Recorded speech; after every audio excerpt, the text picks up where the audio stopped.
vamos a comenzar con la primera parte de la clase de dolor y opioides.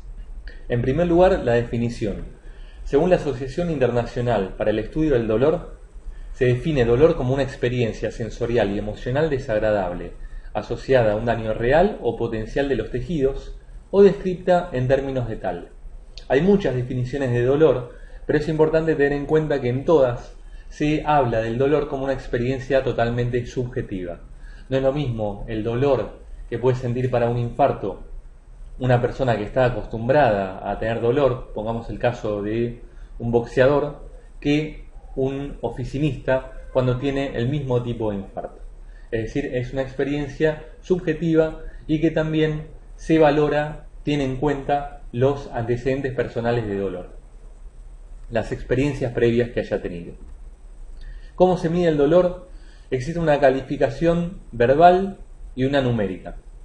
La forma que más se utiliza en adultos es la escala del 1 al 10, del 0 al 10. Siendo 0 que no tiene nada de dolor y 10 el dolor más fuerte que sintió en su vida. Entonces, una buena forma de calificar el dolor es preguntándole al paciente cómo siente su dolor, si lo tiene que clasificar del 0 al 10. 0 sin nada de dolor y 10 el dolor más intenso que una persona puede sentir en su vida. En niños es un poco más difícil este tipo de medición y se pueden utilizar escalas. Por ejemplo, esta escala análoga visual en la cual tenemos 1, una cara feliz, en la cual no hay dolor, y lo máximo el 6, que es una cara que está llorando de dolor. Esto se utiliza en niños. En recién nacidos, en una época se pensaba que el recién nacido no sufría el dolor, que no sentía dolor, y los procedimientos invasivos incluso se realizaban sin prestar atención a la anestesia del paciente. Hoy en día obviamente se sabe que el recién nacido sufre el dolor y se valora este dolor mediante la cara del neonato. Muchas veces la cara que pone el recién nacido nos da un indicio de si está sufriendo dolor o no, y también mediante la frecuencia cardíaca. Es sabido que el aumento de la frecuencia cardíaca muchas veces nos está expresando que el niño tiene dolor. Tipos de dolor. Hay varias clasificaciones. Según la distribución tenemos dolor localizado, que tiene un lugar de origen, no se irradia y no migra. Por ejemplo, si con un martillo le pego a mi dedo, el dolor va a ser localizado. El referido parte más que nada de estructuras viscerales y es un dolor que suele irradiarse. Por ejemplo, el dolor de espalda ante una pancreatitis se podría decir que es un dolor referido. Un dolor de hombro derecho ante una inflamación de la vesícula también es un dolor referido. Otra clasificación del dolor es según la localización. Somático es que surge de tejidos con alta densidad de nociceptores, por ejemplo piel, mucosas, también dientes. El visceral surge en tejidos viscerales y como tiene menor cantidad de nociceptores es más difuso y muy difícil de localizar. Uno cuando valora semiológicamente el dolor abdominal, muchas veces no nos señalan con el dedo el lugar exacto donde está doliendo, sino que el gesto que hace el paciente al tratar de señalar el dolor es con la palma de la mano señalando todo su abdomen. Esto nos marca que es un dolor visceral y que es difuso y mal localizado. Otra clasificación es el según el mecanismo fisiopatológico. Hay un dolor nociceptivo que surge de una activación de nociceptores y el origen suele ser el daño tisular. Era el ejemplo que habíamos dado de un golpe, por ejemplo, en el dedo por un martillo. El neuropático ya surge de una lesión en las vías del dolor. Es la vía del dolor la que está lesionada, es el nervio el que está lesionado. Y esto, bueno, es un dolor mucho más difícil de tratar. Habitualmente con analgésicos comunes como AINES no suele funcionar y muchas veces en estos casos necesitamos dar opioides para calmar ese tipo de dolor. Un ejemplo es la neuropatía diabética, otro ejemplo es lesiones herpéticas de los nervios que muchas veces provocan lesiones a nivel nervioso que provocan mucho dolor y durante mucho tiempo. Por ejemplo, el nervio trigémino es un nervio que suele afectarse por el virus del herpes y provoca un dolor muy intenso, difícil de tratar y de larga evolución. Y después tenemos el dolor psicógeno, en el cual evaluamos evaluamos que no hay estímulos dolorosos y tampoco encontramos anormalidades en las vías de conducción. No quiere decir esto que el paciente no sienta dolor, no tenga la sensación subjetiva de dolor, pero esto se ve más que nada en un ejemplo clásico, en la histeria de conversión. Haciendo un repaso de las vías de conducción, recordemos que todo lo que sea información del exterior llega al cerebro mediante las vías ascendentes o aferentes. Entonces, todo lo que sea información desde el exterior del organismo va a ser conducido por las vías ascendentes. Específicamente para conducir el dolor hay unas fibras que se llaman fibras mielínicas y amielínicas A delta y C, que van a transcurrir mediante el haz espino-talámico lateral. Es decir, el dolor va por una vía ascendente, que es el haz espino-talámico lateral, que está compuesto de fibras mielínicas y amielínicas A delta y C. Este haz espino-talámico lateral va a terminar formando, junto con el haz espino-talámico anterior y el haz espinotectal, va a terminar formando en el bulbo raquídeo el lemnisco espinal. Entonces, estas fibras que se juntaron van a terminar en el tálamo, en el núcleo ventral posterolateral, y después hacen una sinapsis más con neuronas que se llaman neuronas de tercer orden. Estas neuronas de tercer orden llegan a la corteza sensitiva que está en la circunvolución postcentral.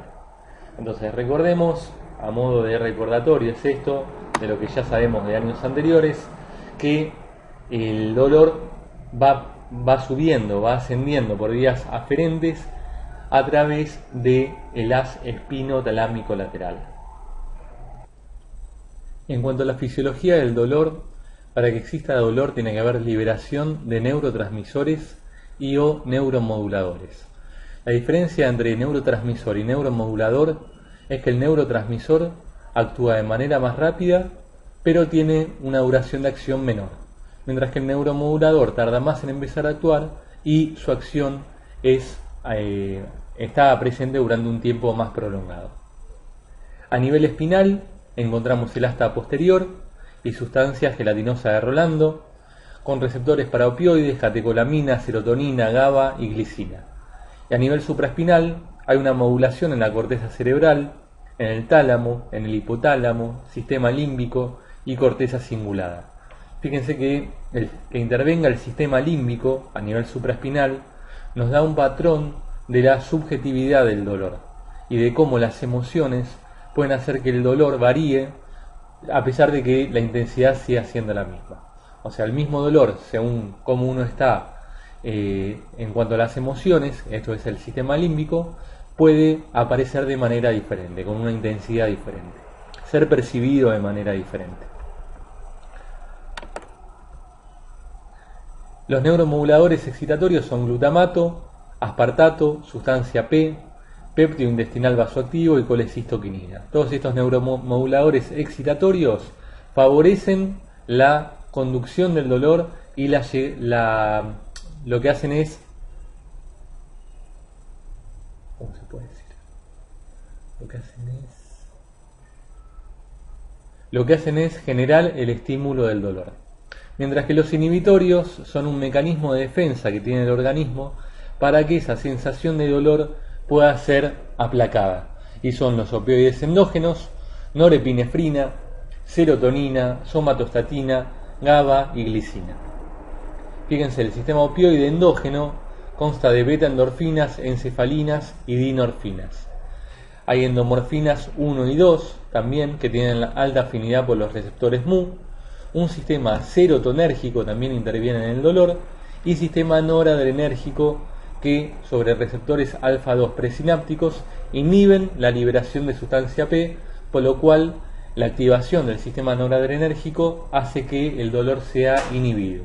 Y esto pasa mucho, que por ahí un golpe en un momento de actividad física, de ejercicio, de estrés, no es percibido en el 100% y cuando uno se relaja, el dolor aparece con mayor potencia, con mayor intensidad. En cuanto a los receptores opioides, tenemos que hay ligandos endógenos, que son los que mencionamos: endorfinas, encefalinas, dinorfinas, nociceptina, endomorfina, y los ligandos exógenos, que son los opioides, que vamos a ver más adelante. Ambos actúan sobre un receptor. El receptor hace que se libere el neurotransmisor, y el neurotransmisor va a hacer la acción farmacológica, que es la analgesia, y en el caso de los opioides, los efectos indeseables. Fíjense que tenemos tres tipos de receptores, esto es muy importante que lo conozcan: el receptor mu, delta y kappa. El mu, el agonista principal, es la morfina, y hay tres subtipos: mu 1, 2 y 3. Se localiza en cerebro, corteza, tálamo, sustancia gris, periacurectal, médula espinal, en la sustancia gelatinosa.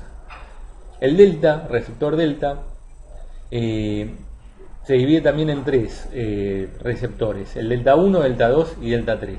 También se encuentra en cerebro, pero más que nada en amígdala, bulbo olfatorio y corteza. Y el kappa también se divide en tres: K1, K2 y K3, que se localiza también en cerebro y en médula espinal.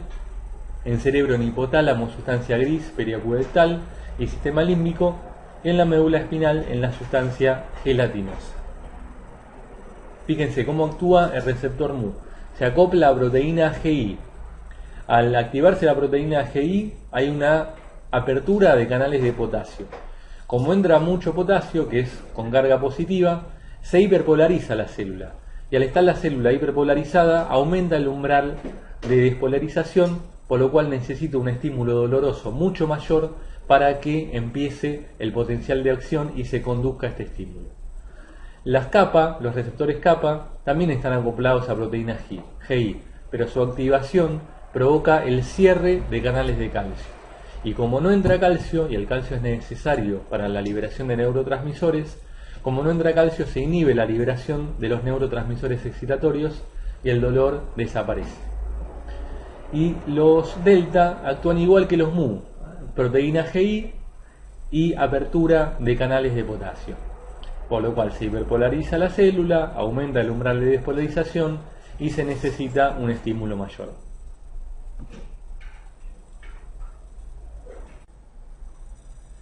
En cuanto al mecanismo de analgesia, tenemos que hay efectos supraespinales, y por más que el mecanismo intrínseco es aún desconocido, se cree que es por activación de vías aminérgicas descendentes bulboespinales que inhiben el procesamiento del estímulo doloroso a nivel medular. Es decir, se activan vías que inhiben el estímulo doloroso a nivel medular. Después tenemos un efecto periférico que se observa en caso de inflamación, y muy importante también la inhibición presináptica espinal. Es decir, podemos decir que tenemos una inhibición supraespinal y una inhibición espinal, y a su vez la espinal se divide en presináptica y postsináptica. La presináptica es por inhibición de la descarga de transmisores excitatorios, como sustancia P, neuroquinina A y B. Esto se da a nivel de las terminales presinápticas de las fibras aferentes primarias. Y la postsináptica por bloqueo de la descarga de las interneuronas y las neuronas de proyección que llevan información nociceptiva hacia los centros superiores del cerebro.